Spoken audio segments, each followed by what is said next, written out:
nosso eminente palestrante, o nosso eminente palestrante é sócio da Machado Mazei Pinho, MPM Brasil, foi professor da Escola de Magistratura do Estado do Espírito Santo, EMES Brasil, e tem trabalhos na área de direito de superfície e inúmeros outros trabalhos também. Inúmeros outros trabalhos também, com obras publicadas de relevo e uma grande e vasta produção acadêmica. Nosso querido professor Rodrigo Mazei, né? Seja muitíssimo bem-vindo ao nosso Centro de Ensino Superior de Vitória, o nosso querido Sérgio. Um abraço grande, professor. Seja bem-vindo. Bom, muito obrigado aí. Primeiro eu vou pedir desculpa, assim, hoje eu vou falar um pouquinho menos. Talvez, assim, até por causa da iluminação aqui, talvez não está dando para poder notar tanto, mas aqui desse lado esquerdo, aqui, se vocês observarem aqui, está bem inchado, né? Estou muito inchado aqui. Eu recebi um grande ponto, foi meu aniversário, e na sexta-feira eu tive um presente antecipado de aniversário. Estava com uma dor muito grande aqui no meu maxilar, aqui, uma dor forte, praticamente insuportável, quinta-feira à noite. Fui no dentista e eu tive que fazer uma extração de um dente que estava aqui assim. Então, esse aqui meu tá. Eu queria ter uma barba bonita igual essa aí do Sancler para poder estar disfarçado aqui. Porque aqui, isso aqui está tudo inchado, está doendo para caramba. Esse está doendo um pouco a garganta, estou até com uma pastilhinha aqui. Então, vou falar um pouquinho mais devagar, né? Não vou falar no tempo tão grande aí, mas se tiver que voltar depois eu volto, até porque eu tenho que dar aula amanhã também. Mas eu acho que em uma hora e um pouquinho eu consigo falar sobre esse tema, tá? Então, eu já peço assim, encarecidamente desculpa se eu for falar um pouquinho mais lento, né, se eu demorar, porque, de fato, assim, está bem inchado, está doendo bastante. Nada que impeça um bate-papo, ainda mais num assunto desse, um convite tão importante, né, quanto é um convite desse de dois amigos muito grandes. E a Débora, o Sancler ficou com o ciúme muito grande, porque eu atendi o seu convite. Tá? Ele falou comigo que... então, o convite foi para os dois. Eu tinha um monopólio. Mas é uma brincadeira, né? Mas esse assunto é um assunto coincidiu dessa semana. Foi muito. Até achei que a Débora talvez tivesse visto a revista, porque um texto que eu publiquei há tempos atrás, já sobre fazendo uma comparação entre laje e direito de superfície, foi publicado semana passada. E eu vou disponibilizar aí para quem quiser, vou deixar lá no meu canal no Telegram, né? Ou quem tiver acesso, que já está lá disponível, mas eu posto de novo, que faz uma comparação entre laje e direito de superfície. Então, quando veio o convite, eu tinha recebido a revista, tinha 2 dias. Então, foi uma grata coincidência. Bom, então, o que eu vou falar para vocês aqui, nesse tempo mais reduzido, mas o que eu queria chamar a atenção para vocês são alguns assuntos importantes, assim, e algumas coisas que eu tenho visto que às vezes me preocupa. Uma das coisas que eu coloquei como meta para 2022, 2021, eu coloquei algumas coisas como meta que eu estou conseguindo fazer, metas acadêmicas. Então, uma das metas acadêmicas minha é acabar esse livro de sucessões, que eu estou efetivamente acabando. Hoje eu trabalhei mais um pouquinho nele na correção. Segundo semestre ele vai estar disponível. Tive uma boa surpresa, uma grata surpresa. Aí a minha tese de doutorado vai ser publicada na versão original. Depois a gente vai conversar aqui, a gente pode fazer até um evento aqui sobre ela, tal. Mas 2022 eu coloquei uma meta. E uma meta é essa aqui, ó, que está aqui, até peguei, que é atualizar o meu livro de Direito de Superfície, né? Porque eu tenho ficado meio preocupado com as coisas que eu tenho visto, que tem se escrito, né? Que tem escrito de um modo geral, sobre direito de laje e direito de superfície. E isso é um tema, assim, muito importante para a gente não analisar talvez com uma profundidade e com a seriedade que o tema merece. E isso me deixa, assim, a professora Débora, como a professora Débora falou, eu defendi, o livro foi mais tarde um pouco, né? Mas a minha defesa do meu mestrado foi em 2007. E em 2007 eu já sustentei a possibilidade que existia no nosso sistema, que existe no nosso sistema, do direito de laje, chamado, né, e esse direito de laje como direito de sobrelevação. Isso já era permitido no direito de superfície, só que seguindo os regramentos do direito de superfície. Então, isso era uma situação que ela é interessante, porque, vejam, não é que não houve uma alteração com a inserção do direito de laje. Houve, eu vou falar e vou explicar isso aqui, porque existem particularidades que foram colocadas quanto ao direito de laje que não existiam quanto ao direito de superfície, que são particularidades íntimas. Por exemplo, a primeira que eu quero chamar a atenção. O direito de superfície, se vocês lerem lá no artigo 1369, e eu vou dar uma sugestão para vocês, do que eu estou falando aqui, se vocês puderem estar com o Código Civil na mão, ou depois, pelo menos, fazerem uma análise, pegue um artigo 1369 do Código Civil em diante, para fazer uma análise do direito de superfície, e o 1510 em diante, que fala sobre a laje, tá? 1510A, até para ser mais exato. Por que isso é importante? Veja, como eu falei, o direito de superfície, por excelência, presta atenção nesse ponto, que esse ponto é muito importante. Ele é, por excelência, um direito real transitório, provisório. Ou seja, o direito de superfície ele não tem a natureza da perpetuidade. Tanto é que, quando o direito de superfície ele foi inserido no sistema, isso é muito importante colocar, foi justamente uma ideia de substituição do direito da enfiteuse. Porque a enfiteuse, por excelência, e só para vocês lembrarem o que seria mais ou menos a enfiteuse, aplicado isso aos regimes particulares, seria mais ou menos como a ideia do terreno de marinha, né? Que você tem um sistema de enfiteuse que você tem um proprietário de um terreno e sobre esse terreno é concedido a outrem o poder, né, a faculdade de plantar ou de construir.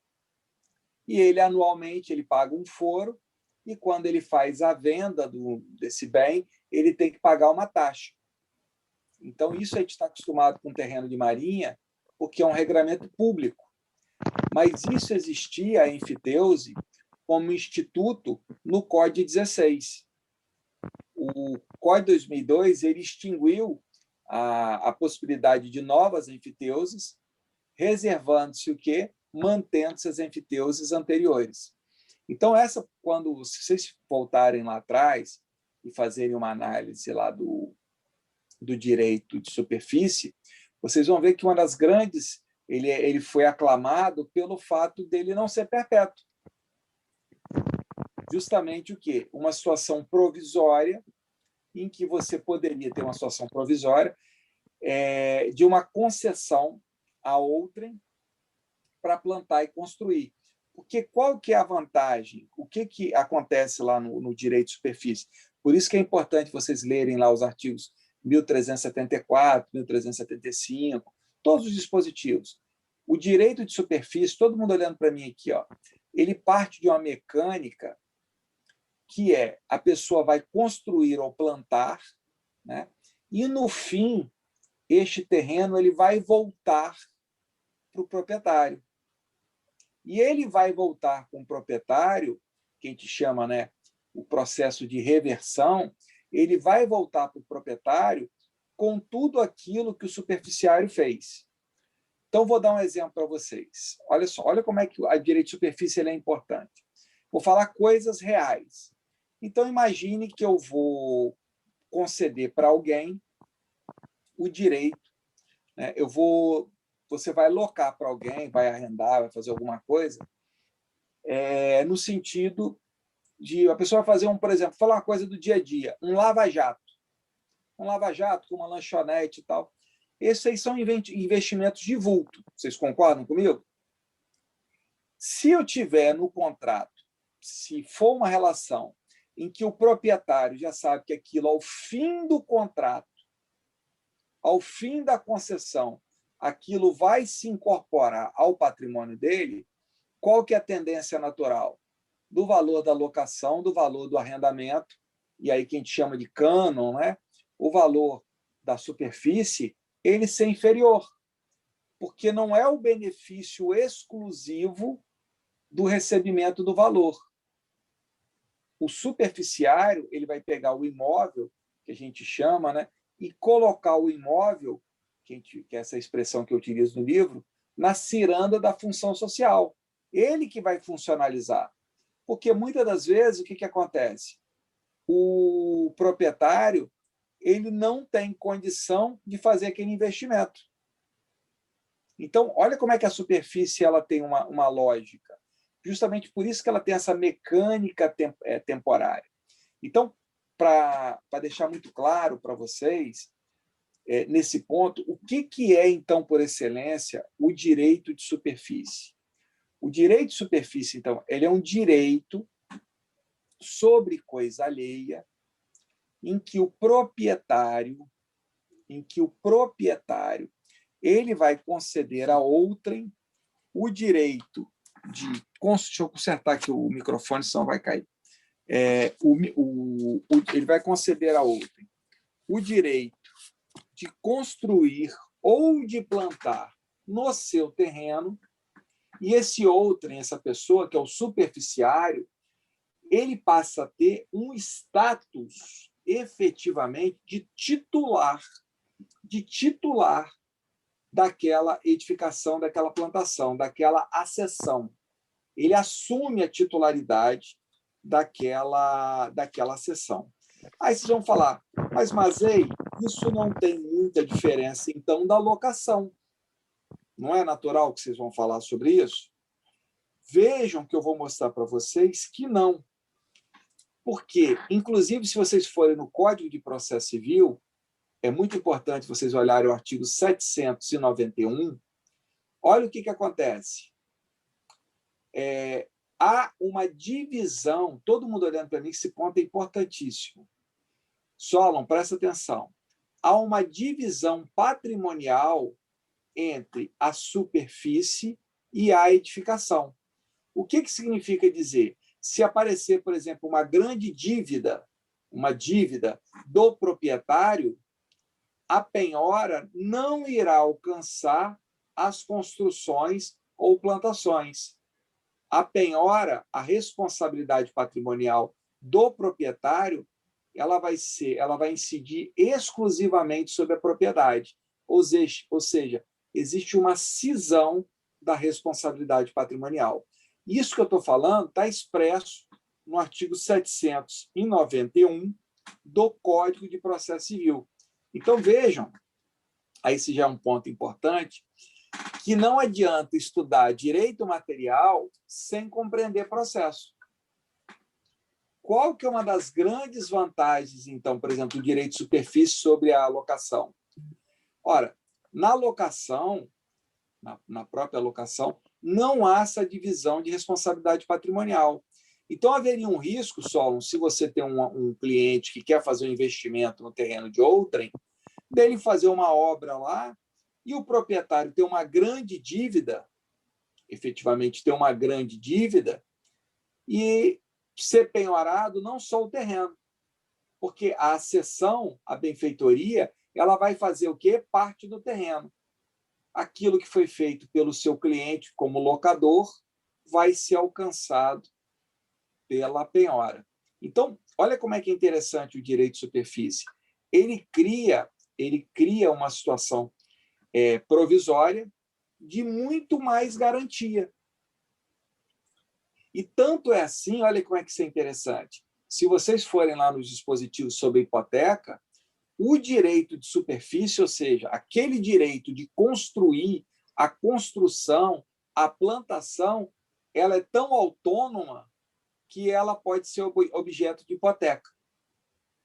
Então, o proprietário, ele pode, inclusive, o proprietário, não, desculpa, aquele que está construindo, ele pode até hipotecar a construção, né? Mas essa hipoteca, ela alcança tão somente a construção ou a plantação. A garantia, ela não alcança o terreno. Então, veja como é que o direito de superfície ele é inteligentíssimo, porque ele cria uma cisão entre propriedade e construção e plantação, com titularidades que são cindidas. E essa titularidade é tão cindida que o artigo 791 do CPC ele é explícito ao fixar que a responsabilidade patrimonial do proprietário não afeta a plantação ou as construções que foram feitas pelo superficiário, como em vice-versa. Isso cria um ambiente de segurança. Perfeito? Eu vou falar um caso, eu vou fazer uma colocação para vocês, o que isso é interessante. Nosso escritório trabalhou muito na época da Copa do Mundo e das Olimpíadas com o direito de superfície. Débora, Sancler, olha que caso interessante. Débora, que é carioca lá, vai lembrar disso bem. Lá no Rio de Janeiro, que foi a época nas Olimpíadas, mas isso aconteceu na Copa no Brasil inteiro. Mais especificamente nas Olimpíadas, no Rio de Janeiro, foi o grande foco que a gente trabalhou, tinha uma quantidade muito grande de hotéis antigos. O hotel às vezes, até fechado, sem condições de receber hóspedes numa situação um pouco mais de luxo, com um pouco mais de conforto. E hotéis que estavam fechados, efetivamente fechados, em que eram necessárias grandes reformas, olha que caso interessante, grandes reformas e investimentos altíssimos para poder utilizar esses hotéis. Pergunto aos senhores, alguém em sã consciência um caso, foi o primeiro caso que nós pegamos, era um hotel de uma construtora que, inclusive, não tinha terminado. Uma construtora que estava fazendo um hotel, ela nem terminou, ela estava paralisada. Só para vocês terem uma ideia, o investimento para terminar esse hotel era de 36 milhões de reais. O que só tinha o esqueleto, né? Não vou falar onde que é, não, porque, como eu trabalhei nesse caso, tinha cláusula de confidencialidade. Só vou dar uma dica: é uma orla fácil, é uma orla que vocês vão passar, vocês conseguem identificar fácil, né, esse hotel. E o que aconteceu? 36 milhões. Que investidor em sã consciência ia investir 36 milhões num esqueleto na propriedade de outrem? Com o direito de superfície, o que aconteceu? Como há o destaque da propriedade da construção, ou seja, e aí é possível, isso é uma questão interessante, você vê que isso é legal, Sancler, porque tudo isso que eu estou falando eu defendi na tese em 2007. Porque fazendo uma leitura textual do 1369, dá a impressão que só tem direito de superfície se o terreno estiver vazio, que fala construir ou plantar no terreno alheio. Só para vocês terem uma ideia, tem um autor, que não vale a pena falar o nome dele aqui agora não, que ele até mudou essa posição depois, que ele sustentava que para fazer direito de superfície o terreno estava vazio. Então, imagine que você tem uma casa quase pronta, um prédio quase pronto, ele não admitia que a construção fosse para terminar o prédio. Ou seja, então, na concepção dele, ele tinha que destruir o prédio para ter o direito de superfície. Nada mais contrário do que isso, do que é para a função social. Porque a função social é justamente o quê? Colocar o imóvel naquilo que a gente chama o quê? Na ciranda da funcionalização. Então, esse tipo de superfície, que a gente chama de superfície por cisão, é quando você já tem algo pronto, algo que está pronto, mas que o superficiário ele vai fazer mais construção, ele vai plantar mais, ele também pode ser algo de superfície. E olha o que aconteceu nesse caso. Foi feita um direito de superfície e o nosso cliente, Só para me lembrar aqui, que ano que foi o ano das Olimpíadas? Vocês lembram agora de cabeça, que me dão branco? 2016. 2016, isso. Vocês imaginam que então nosso cliente, até hoje, esse caso dos 30 e poucos milhões, ele se encontra na posse do imóvel. Só que ele vai fazer a entrega agora, 10 anos depois. Olha o que aconteceu para o proprietário.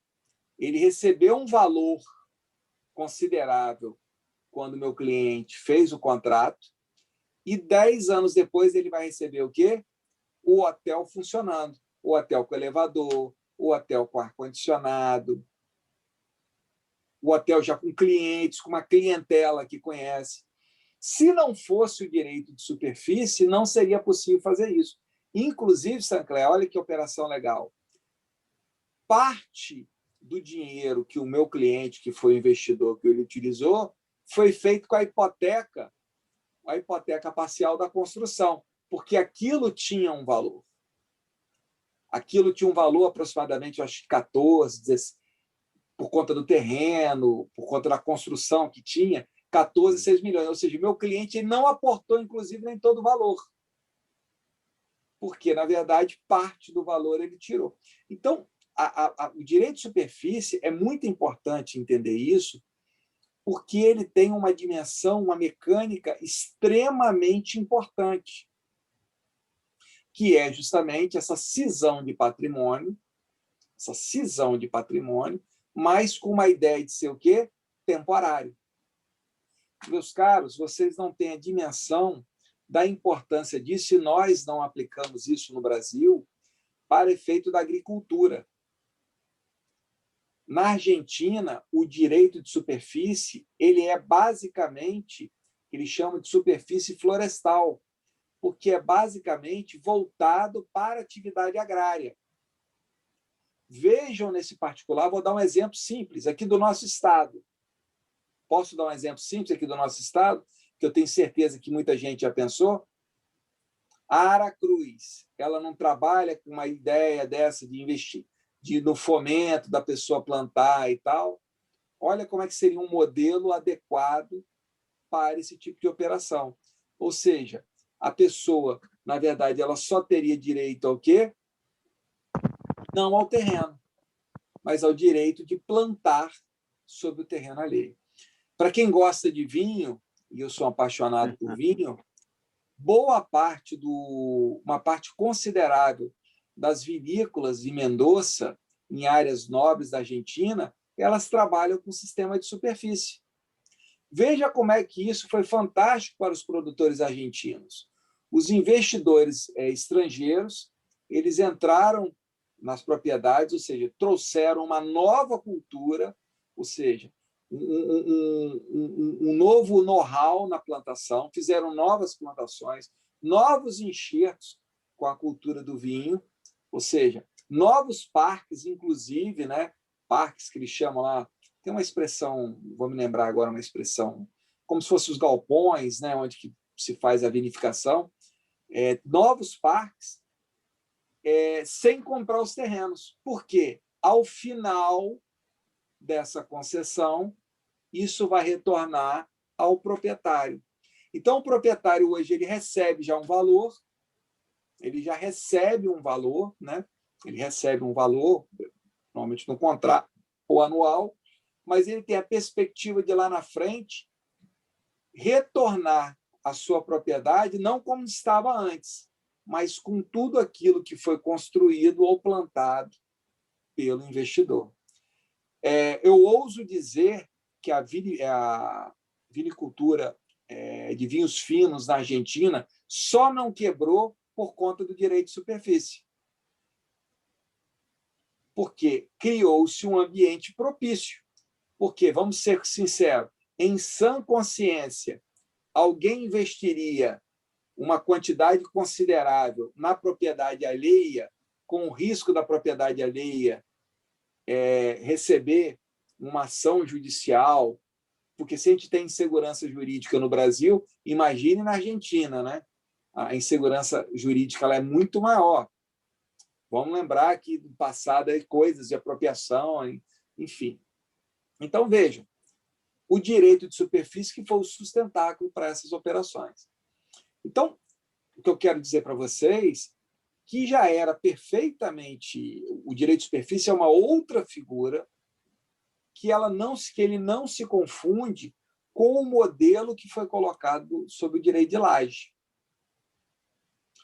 Volto a dizer, o direito de superfície é possível fazer uma sobreelevação? Eu vou contar aqui casos para vocês de situações que a gente viveu. Por exemplo, em determinados shoppings. Olha como é que isso é interessante. Em determinados shoppings. Isso eu estou contando, são todos casos reais. Você tem uma área, por exemplo, de estacionamento. Perfeito? Eu vou contar aqui uma situação aqui que envolve um shopping lá de Goiânia. Ele tinha uma área de estacionamento. Acho que é Goiânia, se não me falha a memória. Ele tinha uma grande área de estacionamento. O shopping ele não queria investir, ele não queria fazer um investimento. Era uma área que sobrava estacionamento, uma área até muito bonita. Ele não queria fazer esse investimento como se fosse uma área gourmet. O que ele fez? Ele concedeu direito de superfície para que as pessoas construíssem dentro de um padrão que ele colocou para exploração durante 15 anos. Depois vai retornar o quê? Para o shopping, tendo aquelas pessoas, inclusive, preferência na locação. Olha que interessante, Sancler. Mas é uma ideia que ela já é voltada, essa mecânica de que o processo acaba.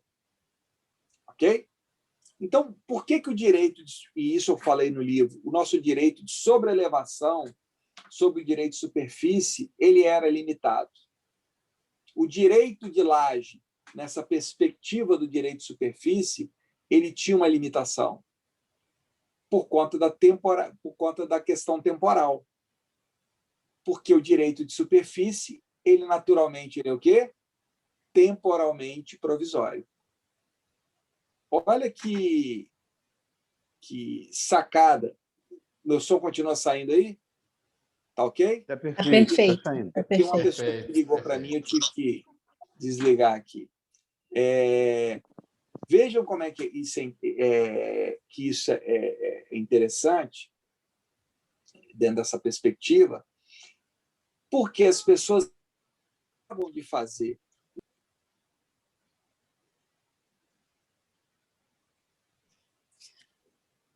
Agora o som sumiu para mim. E também. Para mim também. Eu não sei se para vocês o professor não está, só está aparecendo o ícone dele. Está aparecendo avatar. os dois. O tá. ícone e a imagem. Tá. Eu não consegui achar a imagem. Só, de repente, passar aí para o lado que vai aparecer. Tá. Professor Rodrigo Mazei, eu acho que a arena do Grêmio é direito de superfície também. Não tenho certeza de como ficou, mas eu lembro que na época teve alguma coisa de direito de superfície lá na arena do Grêmio, em Porto Alegre. Tá, a gente vai aguardar. Conseguiu achar, professor Sancler? Não estou achando. O áudio não sai. Aqui.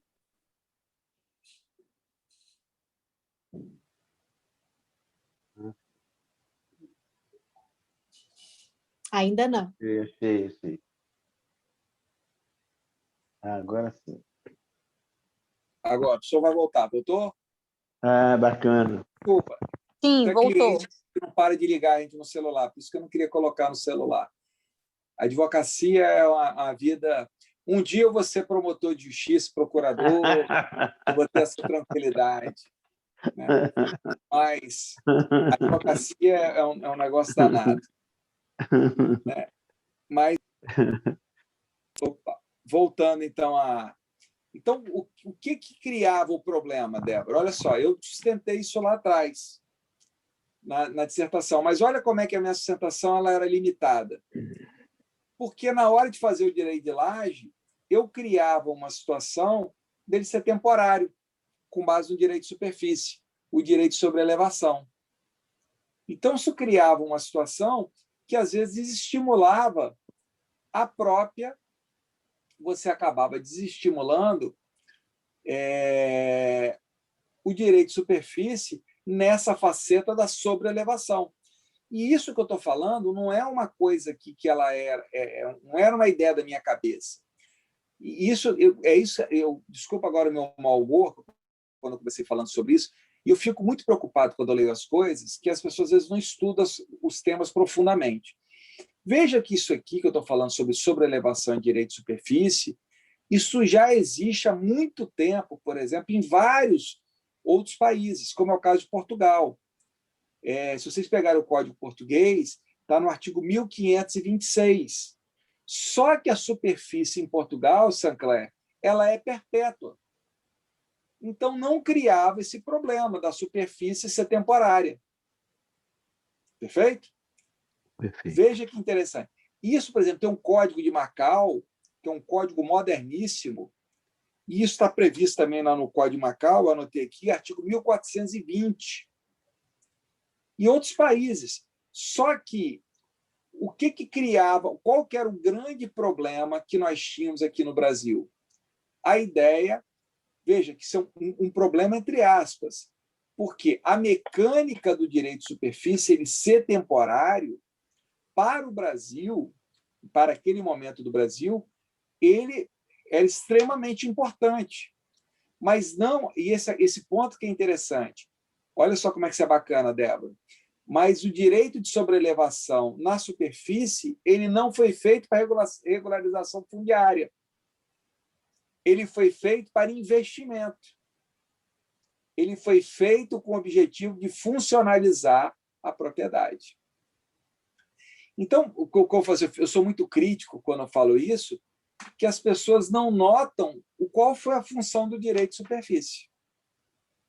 Então, ele tem uma outra função. O direito de laje, não. Então, o direito de laje, ele vem, e eu não tenho dúvida, olha o que eu vou falar para vocês aqui. O direito de laje, ele é uma espécie de direito de superfície. Tal como eu tenho usufruto, uso e habitação, que são 3 espécies irmãs, eu tenho paralelo direito de superfície e direito de laje. São 2 figuras afins, paralelas, mas com pontos em comum. Eu jamais posso dizer, e aí eu gostaria que todos prestassem atenção, tem discursos que são discursos que não têm sentido, e são discursos que são contrários a um bom desenvolvimento das figuras jurídicas.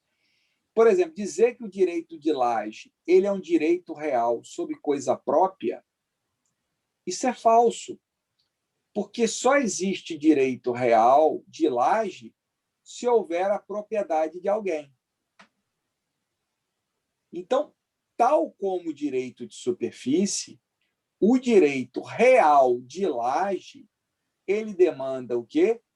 A propriedade de alguém. Ele se acopla na propriedade de alguém, só que com características próprias. Ele não é igual ao direito de superfície. E uma das primeiras, coisas que a gente pode destacar, já de plano, eu vou te falar 3 pontos que eu posso destacar de plano para vocês. O direito de laje, ele pode ser perpétuo. Ele não quer dizer que ele é perpétuo. Ele pode ser perpétuo. Admite-se que ele seja perpétuo. É diferente.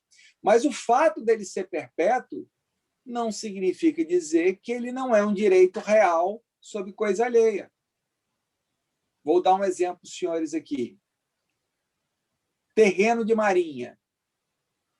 A União não continua sendo proprietária do terreno? Esse fato deixa de ser, então, um direito real sobre coisa alheia? Tanto o terreno de marinha é um direito real sobre coisa alheia, que todo ano a gente tem que pagar ou não tem que pagar o foro? Verdade. Na hora da transferência, tem que pagar ou não tem que pagar?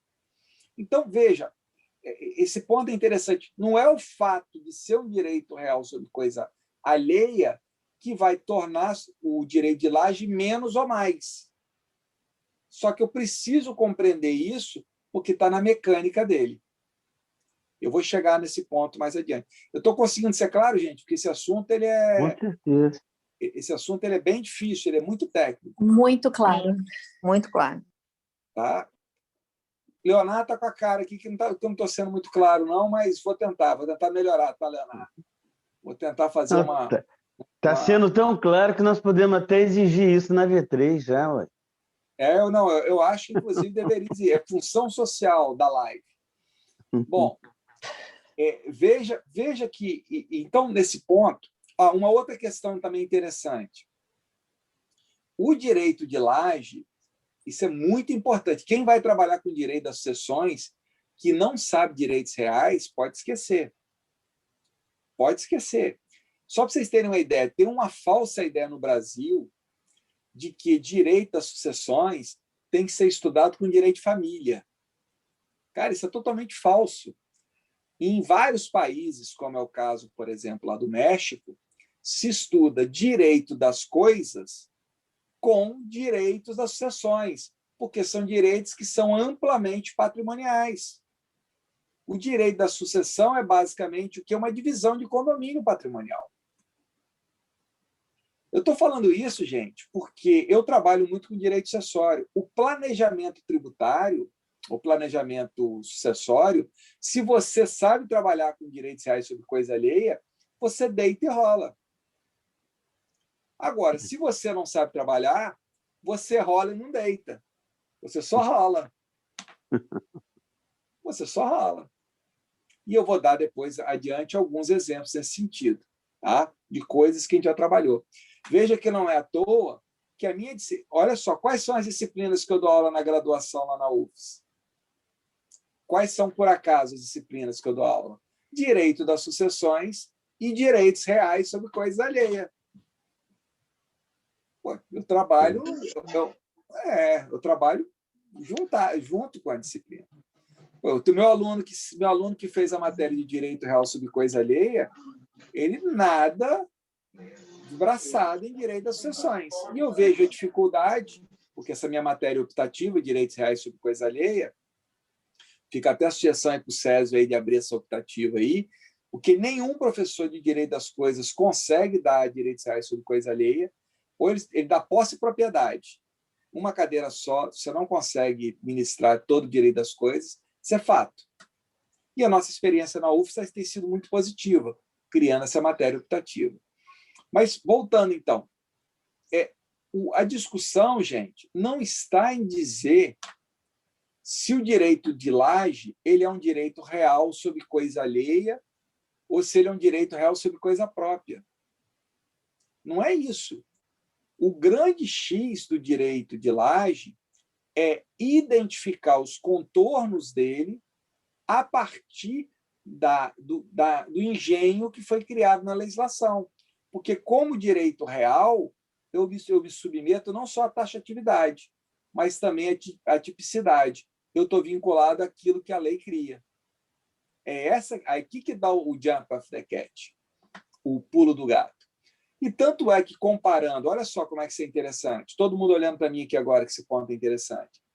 Eu quero fazer uma concessão que eu sei que ela, por excelência, ela é... Olha que top que eu vou falar para vocês. Olha que top. Que era, por excelência, ela é provisória, eu vou partir para o direito de laje ou para o direito de superfície? O direito de superfície. Eu vou trabalhar com algo que está ligado com construção e plantação. Eu vou trabalhar com direito de laje ou superfície? Superfície. Porque a laje ela é restrita, olha lá o artigo 1510-A, à construção. Olha como é que isso é interessante. Não existe direito de laje para a plantação. Ela é uma seção voltada à construção. Tanto que o próprio nome, direito de laje. Você não vai lajear uma plantação. Você pode até criar uma laje para fazer uma plantação sobre a laje. Ou sobre a laje fazer uma plantação. Mas ela não é por excelência, isso é por acaso que vai acontecer. Então, essa sacada é legal. E aí, uma outra sacada que é interessante, e eu vou falar aqui, eu não sei se tem aluno meu aqui da UFES, eu acabei não passando até, peço até desculpa aí, porque eu acabei não passando o link para todos aí, vamos depois até brigar comigo, não disponible, o link eu só recebi hoje, acabei não passando lá passei no Telegram, mas não passei lá no grupo dos meus alunos de Direito das Coisas, de Direitos Reais. Uma outra discussão que ela é inútil quanto a esse tema, direito de laje, direito de superfície, é ficar separando um do outro. Quando, na verdade, Sancler, Débora, olha que coisa linda que eu vou falar aqui agora. Quanto mais juntinho eles estiverem, melhor. Para eu transitar o regramento de um para o outro, eu tratar eles como espécies distintas de direitos reais sobre coisa alheia, mas com identificações que permitam o transporte de técnicas. Aí você fala, pô, mas aí, você está muito doido. Para que isso me serve? Quer que eu mostre para vocês? Um dos problemas do direito da enfiteuse, terreno de marinha, né? Justamente ter que pagar todo ano uma taxa. E mais do que pagar a taxa, Débora, o que é desanimador na hora de você comprar um terreno de marinha ou vender? Vai ter ou não vai ter lá o laudêmio? Então, imaginando aí, vamos falar aqui na média aí do Brasil, aí, um laudêmio aí de 5%, você está comprando um imóvel de R$1 milhão. É R$1 milhão ou R$1,50 milhão? 5%. Um imóvel de 2 milhões é 2 milhões ou 2,100? 2,100, que você tem que pagar para a União o valor do laudêmio. Isso desestimula ou não desestimula a circulação desse bem? Ele torna esse bem um bem menos... Deixa eu dar uma de magre aqui. Circulável. Ok?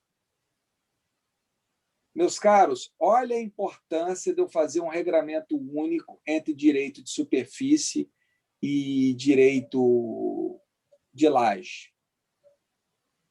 Se nós lermos o artigo 1372, no seu parágrafo único, é expressamente vedado, vou ler para vocês, não poderá ser estipulado pelo concedente a nenhum título qualquer pagamento pela transferência. Se eu não entender que são institutos semelhantes, institutos que eu tenho que unificar os regramentos, você sabe o que pode acontecer, doutora Débora? Eu, na hora que eu lhe conceder o direito de laje, eu coloco uma cláusula falando, olha, Débora, se você vender o seu direito de laje, você terá que me pagar 10%, 15%, 20%, metade do valor. Porque esse regramento, essa vedação, não consta lá no direito de laje. Consta apenas no direito de superfície. Mas se eu entendo que há um regramento único, olha que legal, Sancler, e esse regramento ele é em prol da função social da propriedade, eu transporto para o direito de laje. Pode fazer. Isso é legal ou não é legal? Muito bacana. Muito. Agora, vamos fazer o transporte contrário? Quando foi feito o direito, quando criou o direito de superfície, não criou uma matrícula própria para o direito de superfície. Não está previsto aqui a matrícula própria. Isso cria confusão ou não cria confusão? Se você imaginar que o direito de superfície ele pode ser objeto de hipoteca, olha que doideira que virou. E a hipoteca alcança só a benfeitoria. Cria uma confusão ou não cria uma confusão? Sem Com dúvida. certeza. Você tem uma matrícula única com a seção aqui dentro com a hipoteca. Você criou a confusão, você vai contaminar tudo. Mas olha que legal, o direito de laje determina ou não determina a abertura de uma matrícula nova? Então, eu importo do direito de laje para a superfície este regramento. Então, é muito importante nós termos o quê? Um regramento único que observe as particularidades de cada instituto. E esse texto que eu escrevi é muito mais nesse sentido. É para mostrar, é um ensaio, ele é pequenininho, são 8 páginas, de que eu não tenho que ficar discutindo se superfície e laje são diferentes ou não. Eu tenho que identificar as suas diferenças para buscar um regramento único. Essa é a grande sacada do Instituto. Eu vou dar outros exemplos para vocês. Artigo 1373, ele fala, o direito de superfície, que o superficiário e o proprietário eles têm direito à preferência. Se alguém for vender, se o proprietário for vender o imóvel, ok? O superficiário tem direito de preferência. Se o superficiário for vender a plantação, a construção, ele tem direito de preferência. Está lá no artigo 1373. Só que o artigo 1373 ele não regula como será exercida a preferência. Ele dá o direito de preferência, mas não regula. Aí, gente, olha que doideira. A doutrina ficou discutindo um tempão se esse direito de preferência era da compra e venda ou da locação. Porque o 1373 ele é omisso, ele não fala como é que fala. Só que aí, olha que bacana. Vamos lá para o artigo 1510, letra D.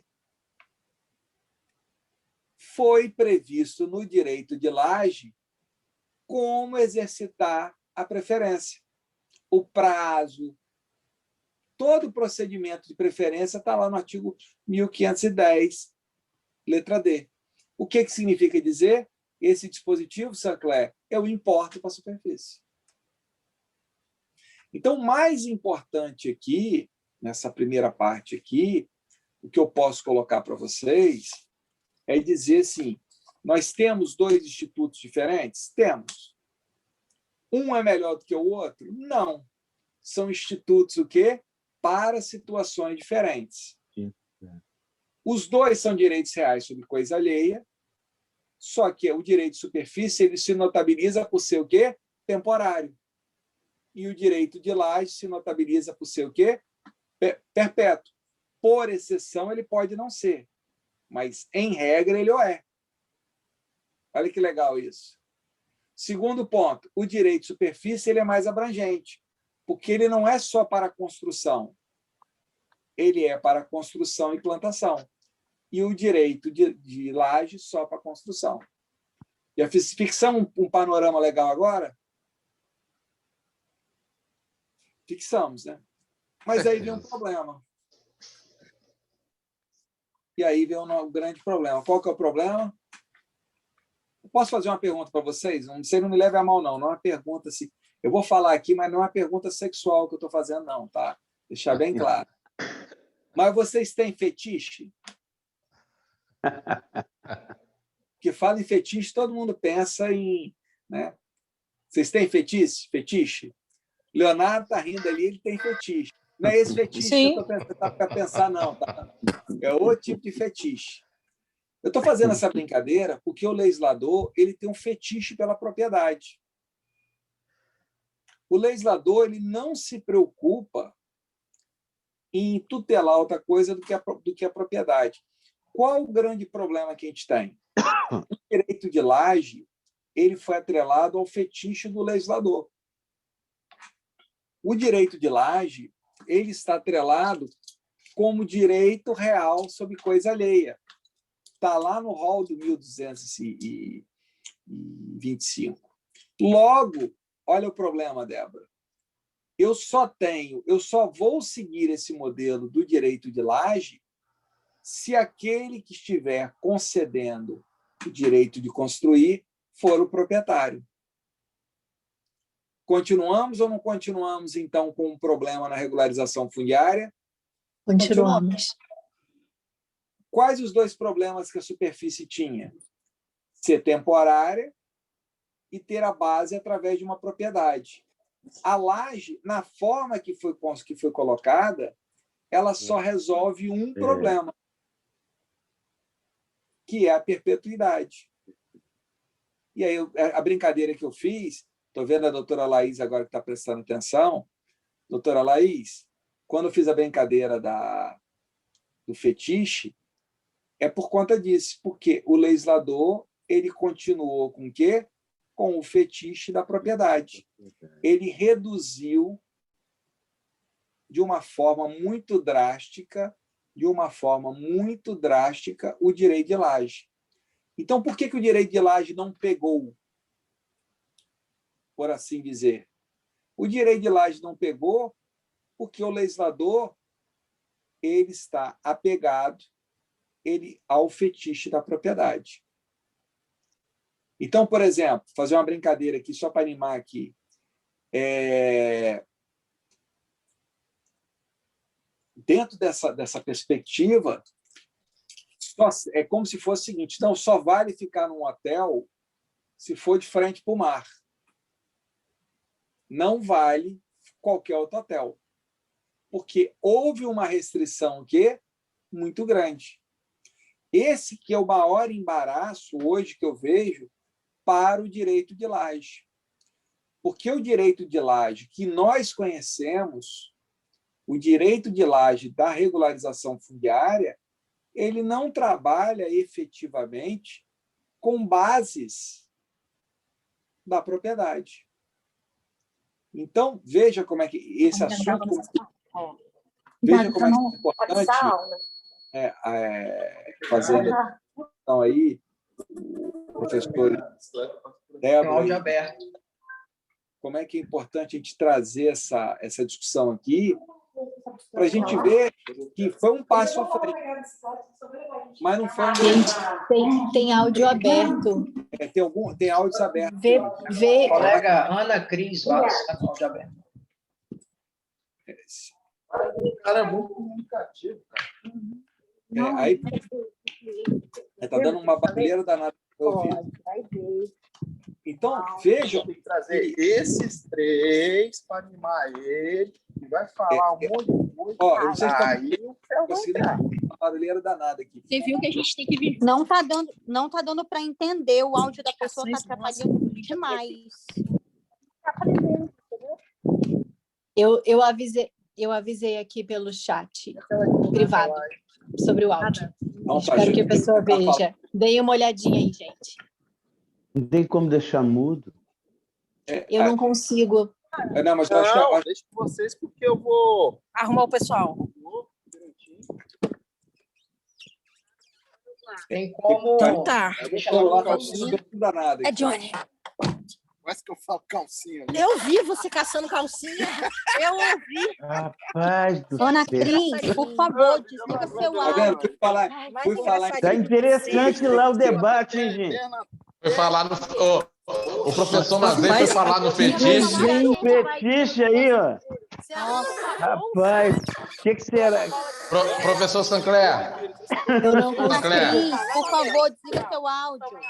Oi, Léo.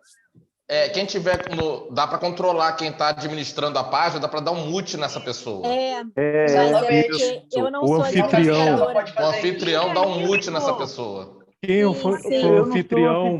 Eu não sei. Eu também não se sou. União Capixaba. União Capixaba que é o anfitrião. Sim, eu já pedi aqui, já avisei a pessoa no privado também. Bom, avisei até pelo WhatsApp. não vamos saber o desfecho da história, mas... Não vamos. É melhor não. Eu vou tentar continuar, até porque o assunto lá está... agora até porque eu não quero nem ouvir o que estavam falando lá. Mas, enfim. Mas o... Professor, o senhor estava falando que não deu para ouvir, eu achei interessante. O direito de laje da regularização fundiária e parou aí.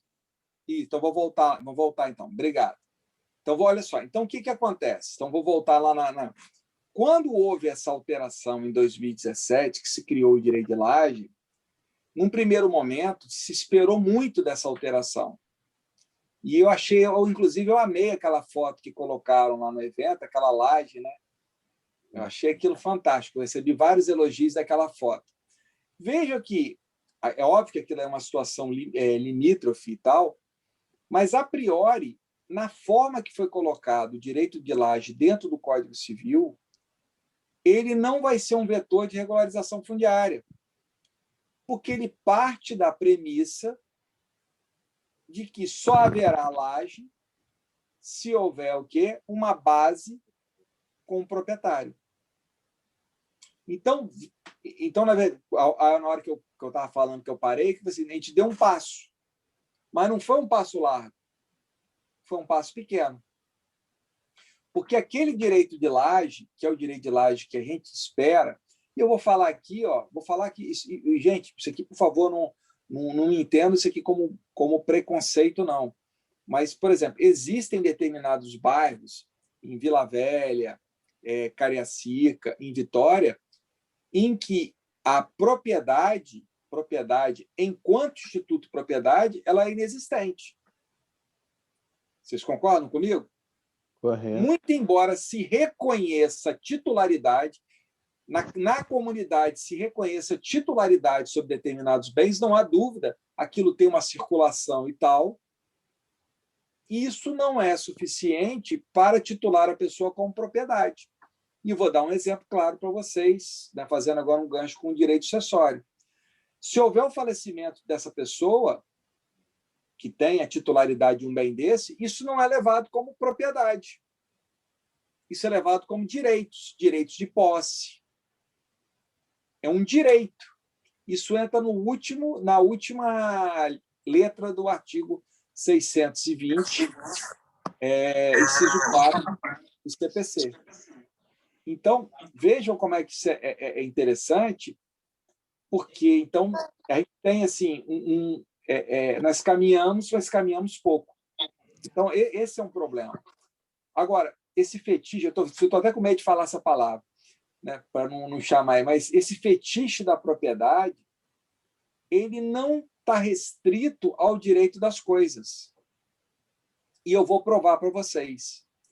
Se vocês pegarem lá, quem está com o Código Civil, olha aí, eu posso colocar aqui até no chat, se vocês quiserem, se alguém quiser colocar no chat aqui, olha lá o artigo 1831 do Código Civil, que trata do direito real de habitação. O cônjuge sobrevivente é o direito real de habitação sucessório. O cônjuge sobrevivente ou companheiro sobrevivente, embora o dispositivo não fale em companheiro, mas a interpretação doutrinária e jurisprudencial é bem tranquilo, que se aplica ao companheiro também, ele tem direito de habitar um único imóvel residencial, independentemente de ser herdeiro ou do regime de bens, deixado pelo falecido, desde que fosse o imóvel que ele convivia com o falecido à época do passamento. Isso está lá no artigo... Obrigado, Débora. Olha lá no chat, lá, ó. Artigo 1831, ao cônjuge sobrevivente, companheiro, qualquer que seja o regime de bens, ou seja, independe dele ser herdeiro, meieiro, independe de qualquer coisa, será segurado sem prejuízo da participação que cabe na herança. Olha aqui de novo, Sancler, o problema, o direito real de habitação. Veja que isso é um problema, esse fetiche da propriedade, porque significa dizer que se a parte ela não tiver o falecido deixado um imóvel em que ele era proprietário, vai frustrar o direito de habitação. Porque esse direito de habitação também é um direito real sobre coisa alheia. O que tem acontecido, de um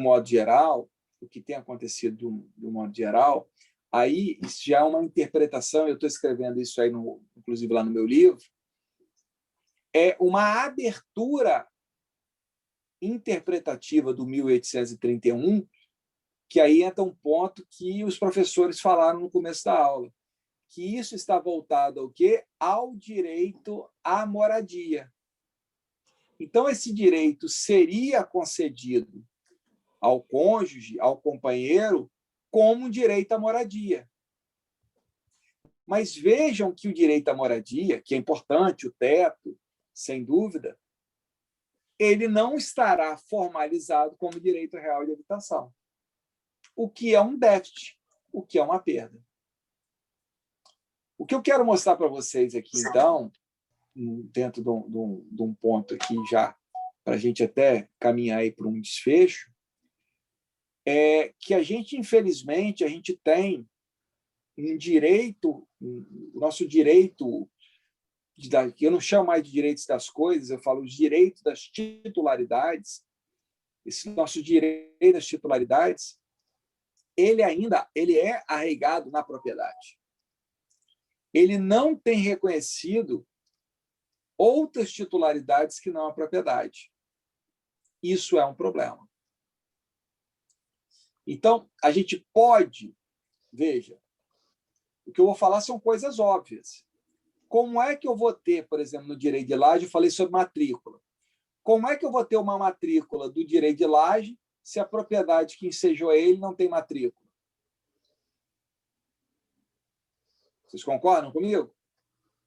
Como é que eu vou ter uma matrícula do direito de laje, uma matrícula imobiliária, se a própria propriedade não tem? Então, esse é um problema. O que eu acho que nós vamos caminhar, e aí eu vou vaticinar isso aqui, quero que vocês, meus colegas, pensem nisso aqui, do mesmo jeito que demorou de 2002, né, até 2017, no Código Civil, o reconhecimento da laje, da sobrelevação, eu acho que, em algum tempo, em um tempo que eu espero que seja curto, a legislação ela vai fazer um trabalho inverso. Prestem atenção no que eu vou falar aqui agora. Eu não quero dar uma de adivinhador, porque isso que eu vou falar não é com base na adivinhação, é com base em uma interpretação da função social da propriedade.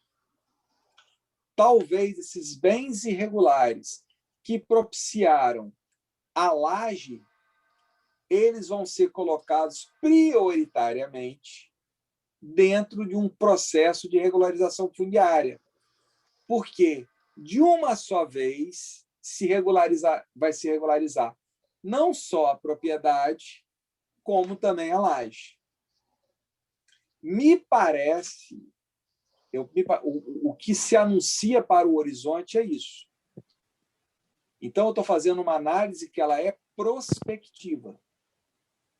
Numa análise atual, o que eu posso fazer é importar as técnicas da laje para adaptar a uma análise de posse. Mas vejam que isso é muito ruim, porque a posse ela trabalha com uma ideia também de quê? De transição. A posse, por excelência, ela é uma situação de fato. Então, eu crio uma instabilidade à laje. Olha aqui. Né? E a minha crítica que eu faço, veja, é uma crítica que eu faço ao legislador, você vê, por isso que eu falo assim, então, quando o legislador faz isso, ele não reconhece a realidade brasileira. A regulação do direito de laje é uma prova do desconhecimento da realidade brasileira. E eu não sei se vocês sabem, eu fui citado na exposição de motivos da laje. Né?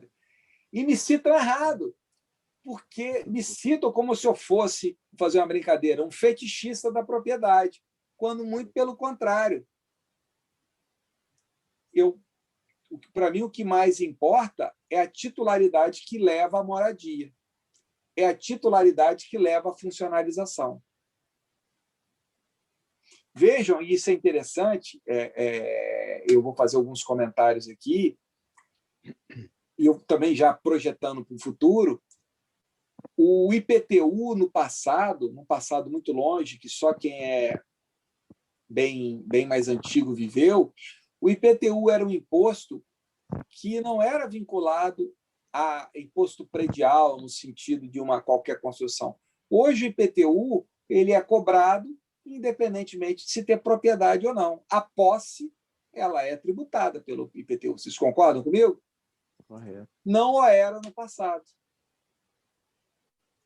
Então, vejam que, juntando as coisas, um dos grandes gatilhos, até porque a regularização fundiária está cada vez ficando mais ligada ao Estado e, em se tratando de imóvel urbano, ao município, já sem querer ser visionário, mas já antecipando, provavelmente o direito de laje ele vai passar não por ele vai ser tratado, olha que interessante isso, Sancler, por uma legislação que envolva o município como política pública. O que aí passa o direito de laje ele trabalhar com a nossa realidade. Porque tratar o direito de laje no plano privado e a partir de uma base da propriedade, ela não revela a nossa situação. A nossa situação, ela efetivamente... O nosso problema do direito de laje não é um problema privado. O nosso problema no direito de laje é um problema de regularização fundiária, de titulação formal. Então, eu acho que esse vai ser o grande ponto. Mas, dentro dessa concepção, aí eu vou falar bem assim, aí eu não sei se o núcleo de prática, vocês aí têm um projeto aí no SESV de trabalhar com essa ideia de regularização. Na minha concepção, e pegando aquilo que eu digo, que eu já disse, olha como é que a gente vai fechando os raciocínios. Se eu estou dizendo que, para regularizar o direito de laje, ou esse direito de superfície, mesmo que seja temporário e tal, eu necessito regularizar a propriedade, eu volto para aquela afirmação. Eu estou trabalhando com direitos reais sobre coisa alheia. E aí, olha que interessante. Por isso que é importante estudar o direito estrangeiro, as experiências estrangeiras, e a doutrina não tem feito isso. Em Portugal, se trabalha como uma comunhão, uma comunhão condominial. E essa comunhão condominial, ela permite a regularização de uma forma mais simples. Porque se o lajeiro ele é condômino, ele tem uma relação de condomínio com o proprietário, a todos interessa, numa situação comum, a sua regularização. Então, veja, o lajeiro então, ele teria até uma legitimação para regularizar não só a sua laje, mas a própria propriedade que lhe dá a base. Bom, só para a gente fechar aqui... Né? Oi. Professor Rodrigo, me permite só que, inclusive, também, ao meu sentir, é uma problemática esse tópico que o senhor colocou aí, a constituição, por exemplo, do direito de laje, né, sem submissão ao regime do condomínio edilício, no caso. Esse, ao meu sentir, é uma problemática enfrentada que seria solucionada sobre esse enfoque abordado aí, se o legislador houvesse pensado. O que aconteceu? O código ele não é muito claro. Mas no artigo Leonardo, olha lá, no artigo 1510-C, ele traz traços dessa relação condominial, porque ele fala bem assim, ó, sem prejuízo no que couber das normas aplicáveis aos condomínios edilícios, então ele traz essa norma. Ainda que não de forma muito clara, eu tenho isso no regramento. Melhor estaria se tivesse, como está lá no Código de Macau, no artigo 1420, no Código de Macau, que ele é expresso. Ele é absolutamente expresso. E veja que esse artigo 1420 do Código de Macau já existia quando o direito de laje foi introduzido aqui. Eu cito esse dispositivo na minha dissertação de mestrado em 2007. Então, assim, esse livro aqui, na verdade, ele acabou ficando na gaveta porque ele vai sofrer, a atualização dele, mudanças radicais. É aquele livro que a segunda edição, é só para dizer que é a segunda edição, porque, na verdade, ele vai sofrer uma mudança assim, violentíssima, porque a alteração... Inclusive, tem outras alterações também, não é só o direito de laje. Existe, por exemplo, uma questão, né, que é o contrato de build to suit, que é você fazer uma obra por encomenda. Isso é possível no direito de superfície. Isso foi criado também posterior à minha dissertação. Mas só para a gente fechar aqui, como eu falei com vocês, olha como é que conhecer direitos reais, a tipicidade. Sancler, presta atenção nisso, Débora. Ao Solon, que no nosso encontro passado perguntou como é que faz para poder ser advogado. Solon, você tem que saber mais do que os outros para poder ter sucesso na advocacia. Tem que estudar. E eu vou contar um caso aqui. O Vitor Massan, que estava aqui, eu não sei se ele está aqui ainda, ele sabe, ele ouviu já esse caso contando, não sei se a Laís já ouviu contando sobre esse caso. Eu vou falar um caso real. Eu fui contratado, olha que interessante, Sancler. Eu fui contratado por um inventário na Bahia, 2 escritórios de advocacia, 3 escritórios de advocacia, me contrataram por conta do inventário que tinha na Bahia, um inventário com várias fazendas, e um dos pontos que tinha lá com vários problemas. Mas eles não conseguiam fazer a partilha, todo mundo queria resolver, mas não conseguia soluções em coisas, em pontos. E tinha um ponto que para eles era muito complicado. Olha que interessante, hein? Um ponto para eles que era muito complicado, que de fato ele não é um ponto que cria um problema, mas que quando eu participei da reunião, com 15 minutos eu sabia como resolver, mas eu fingi que não sabia resolver, eu falei que ia estudar, porque se você fala assim muito rápido com a solução, o sujeito acha que, né, é tudo muito fácil e não valoriza. É coisas da advocacia. Olha o que aconteceu. Você está ouvindo, né, Sanclerzinho? O Sanclerzinho é advogado, está ouvindo aí o Sancler Neto. Então tem que ouvir isso. Olha o que aconteceu. Vou falar que assim, não sei se todos já fizeram sucessões. Você sabe que se a partilha ficar desigual, você tem que pagar o chamado imposto de reposição. Por quê? Quando abre a sucessão, os herdeiros lá, você tem que dividir na forma dos quinhões. Se um recebe mais do que o quinhão dele, há uma presunção de que alguém doou para outra pessoa. Acontece também na separação. Se a pessoa, na hora de separar, divorciar, um fica com mais do que o outro, o que acaba acontecendo? Se presume que houve uma doação, porque um ficou com mais direito, com mais patrimônio que tinha direito. Está claro isso para vocês? Isso chama imposto de reposição. Isso tem o Supremo, já declarou que é constitucional. Isso tem que pagar mesmo. Olha o pepino. Olha o pepino que aconteceu.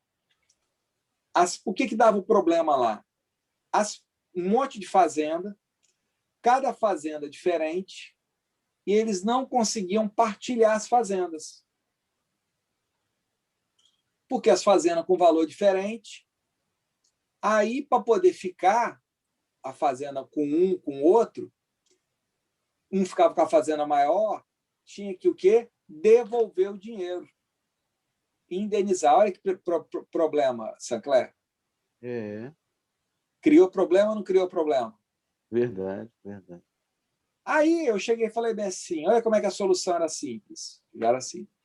Eu falei bem assim, vem cá, mas tem algum problema de você, então, para compensar o valor, você conceder o que ia ficar com um pedaço maior? Porque também vender a fazenda cortada perdia valor. Elas eram divisíveis, só que perdia valor. Também tinha esse problema, não podia nem vender, porque ela só valia ela na íntegra. Olha que situação difícil. Rico sofre demais, né, chefe? Rico sofre demais. Rico já dizia que tinha um quadro desse, acho que era na Praça Nossa, do primo rico e o primo pobre, que era o Paulo Gracindo, que era o primo rico. Isso é muito sofrimento tremendo. Aí, olha só, quando me perguntaram, eu falei assim, por que, já que está dando essa, não compensa com o usufruto? Aí todo mundo parou. Usufruto como? Eu falei, olha, quanto que é a diferença que tem aqui? Ah, tanto. Você pode conceder a fulano o usufruto de um pedaço da propriedade, porque o usufruto tem valor. Você me conceder, a Débora, que é uma fazendeira, ela me conceder, por exemplo, o usufruto das fazendas dela lá por 10 anos, isso tem um preço. Olha que interessante. Só que aí o sujeito chegou e falou assim, ah, não, tudo bem, eu faço isso. Só que eu só faço se ao final eu quero fazer. Fulano, eu faço isso. Até aumento os anos. Mas ele tem que reformar todo o curral. Ele tem que fazer uma reforma toda de todo tamanho. Eu não vou fazer isso para ele ficar no imóvel. Todo mundo olhando para mim. Fugiu ou não fugiu do usufruto? Fugiu. Porque o usufruto não é uma atividade do usufrutuário fazer obras no terreno alheio. Mas vocês conhecem direitos reais. Qual foi a solução? Direito de superfície. Porque o direito de superfície era temporário. E, ao final da superfície, voltaria para o proprietário. Direito de superfície pode ser oneroso? Pode. Havia problema, então, de ser oneroso? Nenhum. Então, a solução que eu matei em 15 minutos, que eu fingi lá que eu ia estudar, era simplesmente fazer um direito de superfície. Foi feito um direito de superfície de 12 anos, porque era o valor correspondente que compensava uma propriedade pela outra. Isso veja, por isso que eu estou falando, dentro de um sistema caótico, se você não conhece as figuras de direitos reais, você não vai conseguir trabalhar. Se o sistema fosse bom, a gente trabalhava bem. O problema é que o nosso sistema de direito real, volto a dizer, ele é caótico e vinculado à propriedade. Então, isso demanda você ter um conhecimento um pouco mais amplo disso aí. Veja, se não tivesse titulação, eu teria que substituir por um arrendamento com renúncia de benfeitorias. Aí vocês vão falar bem assim, mas resolvi o problema. Sim, só que voltando de lá, que é a mesma situação do direito de laje e do direito de superfície. As partes continuariam ou não continuariam casadas na responsabilidade patrimonial? Qual que é a grande vantagem da superfície e do direito de laje? A cisão patrimonial. O que é de um, o que é de outro, é de outro. É uma vantagem ou não é uma vantagem? É uma vantagem. Com certeza. Então, meus caros, assim, não sei se eu consegui, né? Falei um pouquinho mais devagar, peço desculpa pela brincadeira aí, que até animou o pessoal aí, mas era isso mais ou menos que eu queria falar, né? Não sei se vocês estão conseguindo ver aqui, está bem dodói aqui. Vou tomar aqui o anti-inflamatório, o antibiótico daqui a pouquinho. Mas essa era a ideia básica que eu queria colocar. Fico aqui à disposição, se tiver alguma dúvida. Para quem... Eu vou terminar aqui, eu posto lá de novo lá o texto lá no... Está lá disponível, mas até para facilitar, ficar mais fácil de achar, eu vou postar lá no Telegram lá o texto sobre... que eu faço uma comparação sobre essa ideia de regimes únicos do direito de laje e do direito de superfície, mostrando que a gente tem que superar isso. Isso não é o problema que a gente tem. O maior problema que nós temos, vou repetir pela 4ª vez, ou 5ª vez, é um sistema de titularidade que é atrelado à propriedade. Esse é o nosso problema. Isso que diminuiu a pujança do direito de laje. Essa que é a dificuldade que a gente tem. Acredito, como eu falei com vocês, que isso vai ser resolvido não pelo Código Civil, que é um diploma que envolve relações privadas, mas talvez pelo Estatuto da Cidade, talvez por uma legislação voltada à regularização fundiária, envolvendo os próprios municípios. porque aí vai ter que abrir mão. Veja que com isso, vocês não tenham dúvida que vai ter que abrir mão, por exemplo, de determinadas questões de postura. Muitos dos imóveis hoje, eu vou falar um ponto para vocês aqui. Vocês sabem que vocês podem fazer, que é possível fazer regularização hoje, junto ao município, de obras irregulares e tal. Só que isso você regulariza a obra. Você não regulariza a titulação como proprietário.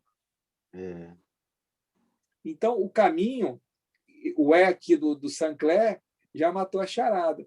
O caminho vai ser uma regularização de propriedade, vinculada a uma regularização fundiária, que seja conduzida pelo poder público. Aí sim nós vamos ter, de fato, um sistema operante. Bom, era isso aí. Fico à disposição aí, se alguém tiver alguma dúvida, alguma questão que envolva o tema. Professor Mazei, é difícil romper com esse caráter sagrado da propriedade, né? Acaba sendo um entrave à efetivação de vários outros direitos. Esse caráter, você colocou como fetiche, e eu nas aulas falo sempre do direito sagrado à propriedade, que é talvez o direito mais protegido do nosso Código Civil aí. Você está vendo? Essa questão ligada à propriedade. A pessoa religiosa fala em direito sagrado. Uma pessoa já não tão religiosa fala em fetiche. Como é que é a comparação? Né? O binômio, assim. A visão sacra e a visão profana. A visão vou anotar isso aqui. Eu sei que você pode ter a visão sacra da propriedade, com direito sagrado, ou uma visão profana. Mas falar de fetiche não é muita coisa boa, não, né, professor? O senhor viu o que estava acontecendo aí, né? Foi uma grande coincidência, né? Foi. Professor Mazei, muito obrigada pela sua presença mais uma vez, né? Embora aí com esse pequeno problema e toda a dor e aniversário dele ontem, né, gente? Parabéns, viu, professor? Parabéns. Muito obrigada. Eu não sei, gente, eu já vi que algumas pessoas levantaram as mãos, eu não sei se ele vai poder responder, mas antes eu queria dizer que nosso diretor Cláudio, que não pôde estar presente, e a professora Eni, que é a coordenadora, né, do Núcleo de Atividades Extracurriculares, agradecem também muito a sua presença e mandaram um abraço. Mas, gente, eu realmente não sei como vai ficar para a gente responder essas perguntas. Já tem 1h30 que o professor Rodrigo está falando aqui para a gente numa belíssima aula, com dor. Então, eu vou deixá-lo bem à vontade para que a gente responda essas perguntas depois, outro dia, de outra forma. Viu, professor Mazei? Eu vou dar uma sugestão. Se vocês puderem, passem as perguntas para a professora Débora, o professor Sancler, eles têm contato comigo direto. Eu pego, faço uma resposta por escrito, com os principais pontos, e devolvo aos professores. E a própria leitura também, né? Eu não achei lá no Telegram. Gente, vale muito a pena o grupo do Telegram, viu? Do professor Mazei, é excelente. Conexões jurídicas, professor Mazei. Isso, é um texto muito simples. Eu vou ver se eu pego aqui o link. É um texto assim, extremamente... Eu acho ruim os alunos terem acesso, porque é lá que eu pego material para preparar minhas aulas. Aí vai antecipar. Eu vou contar um segredo para vocês. Na época da faculdade, eu tinha um professor preguiçoso. E eu descobri que ele copiava as perguntas e as respostas de um livro. Ele copiava, o Sancler, literalmente as perguntas de um livro. Só que ele não se deu conta de que o livro estava desatualizado, que ele tinha lá. E aí teve uma prova, olha que situação que eu vivi, que ele colocou uma questão que tinha uma resposta no livro. Só que a resposta já estava errada, porque estava desatualizado. Desatualizado. Aí, o que eu respondia? Eu respondia para tirar o 10 ou respondia errado para dizer que eu conhecia a matéria? Olha que situação, hein? Como bom advogado, eu tenho certeza que o senhor respondia para tirar o 10, embora houvessem posições divergentes. né? E que aí o senhor colocava a posição que estava dominante. É o famoso depende do direito. Não, Né, deixa eu te falar, mas não, esse dia foi um dia difícil, que eu acabei respondendo de forma atualizada. Ah. Né? Respondi de forma atualizada. Você sabe o que aconteceu? O professor, obviamente, descobriu, né, que a gente conhecia o livro, e para a próxima prova ele não utilizou mais o mesmo livro. Usou a outra edição, a edição mais recente. Mas isso às vezes professora Débora, a senhora me permitiria apenas uma breve intervenção? Como não, né? Não, eu queria, primeiro, com relação à fala do professor Mazei aos nossos alunos, a necessidade de estudar. O professor Mazei deve se recordar do nosso querido e saudoso desembargador Homero Mafra. Foi meu professor de Direito Civil na UFES. Eu imagino que, eu não sei se é do seu tempo, eu creio que não, mas eu tive o privilégio de estudar sobre o magistério do desembargador Homero Mafra, nosso saudoso, querido desembargador. E o desembargador falava o seguinte, que existem dois tipos de advogados, os que estudam e os que não estudam, porque a lei é igual, a doutrina é igual, a jurisprudência é a mesma, né? Então, realmente, a grande recomendação e é o grande conselho que os mestres podem transmitir aos seus alunos, estudar, estudar, estudar, estudar sempre, né, professor? Estou vendo aí esse monte de livro aí, essa ilha cercada de conhecimento por todos os lados aí, né? E outra coisa que eu queria falar, professor Mazei, além de agradecer penhoradamente pela sua presença hoje aqui, aceitando o convite da nossa querida professora Débora, eu queria transmitir a Vossa Excelência um abraço afetuoso do nosso querido Dr. Macário Júdice. Nós tivemos oportunidade de receber o Dr. Macário aqui no nosso projeto Conversa com o Autor para falar sobre dever e obrigação, né? E aí ele fez uma referência extremamente elogiosa a Vossa Excelência e enviou esse abraço saudoso. Estamos todos distantes em razão da pandemia, né? E ele mandou um abraço muito afetuoso, muito carinhoso a Vossa Excelência. São essas minhas palavras. Professora Débora, obrigado pela oportunidade.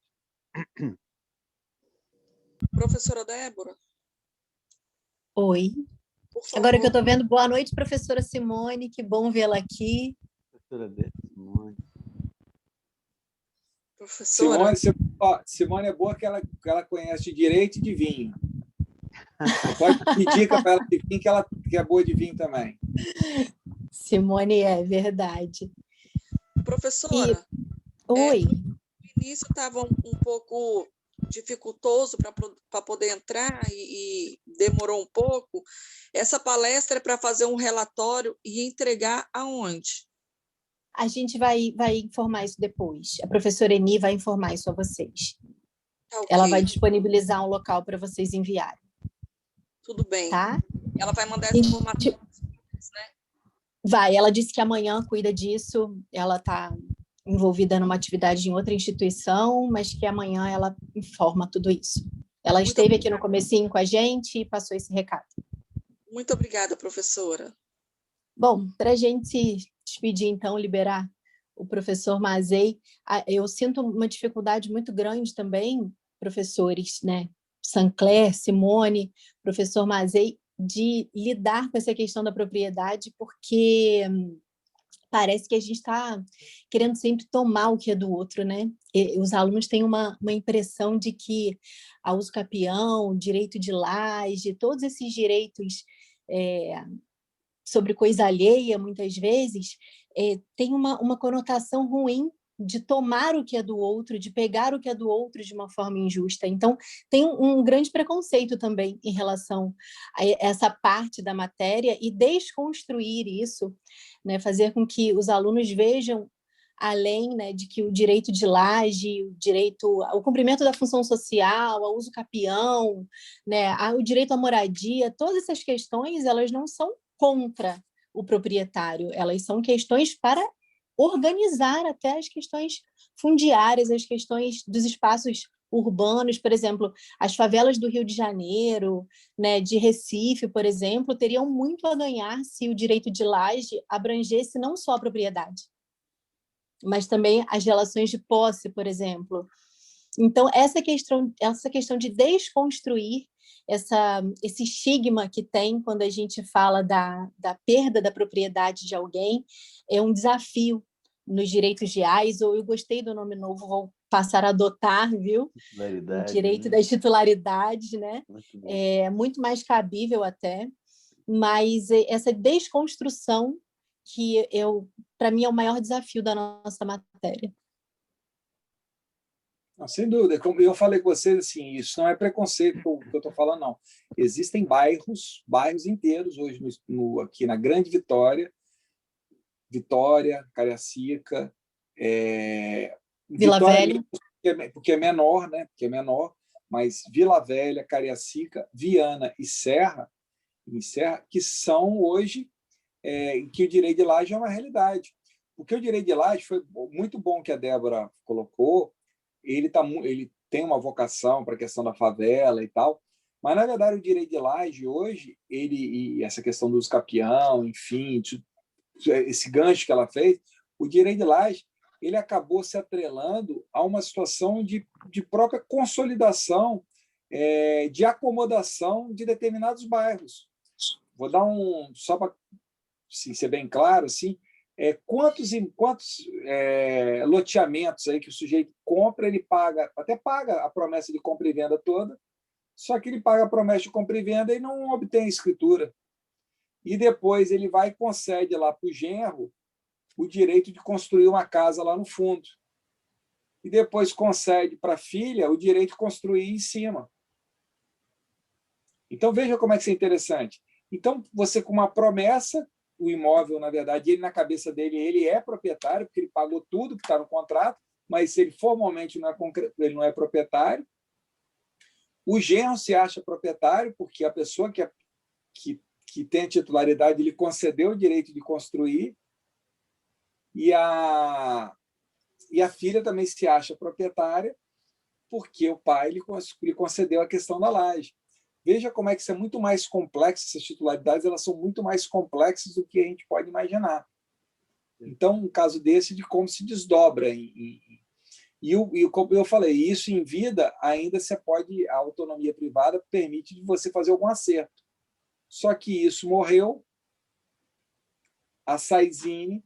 E só para poder fechar, ver como é que isso é interessante, que a professora Débora colocou, olhem lá no artigo 1791 do Código Civil, 1784 e 1791 do Código Civil.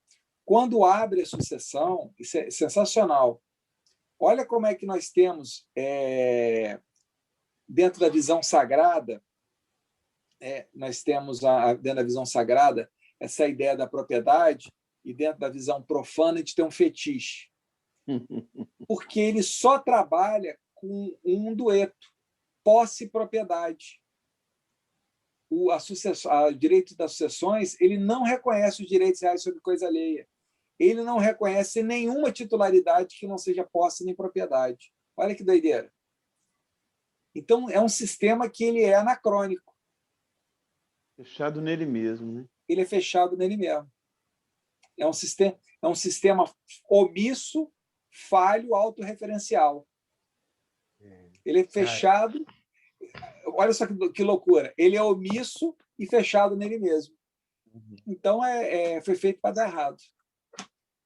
E aí que cria-se, né, professor, a grande complexidade de se discutir na via petitória, né, em juízo. Às vezes uma questão afeta a posse, né, questão possessória, a pessoa está discutindo no juízo petitório, né?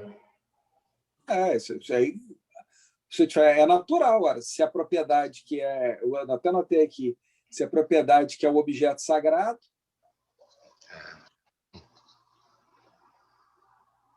aí é natural que você vai pensar sempre nele.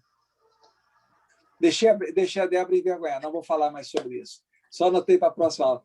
Ela está quase vermelha, está quase rosa, da cor da blusa dela.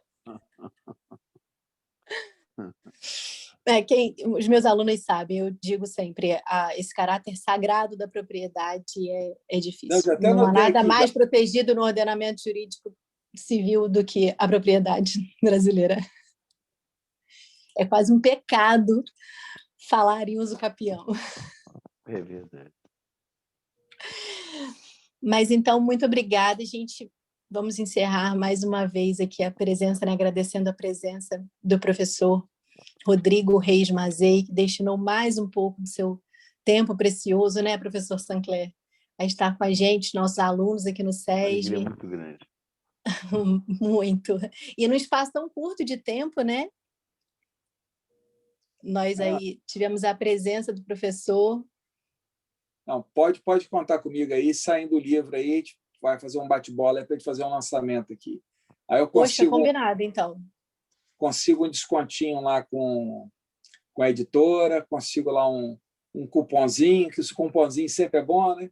Economiza no cupom aqui, gasta no iFood, gasta numa garrafinha de vinho. Muito bom, então aguardamos o lançamento do seu livro. Gente, boa noite, vou encerrar então. Obrigada a todos de vocês que estiveram aqui presentes com a gente. Bom final de semestre, né? Não poderia ter sido encerrado da melhor forma. E até a próxima. Boa noite, gente.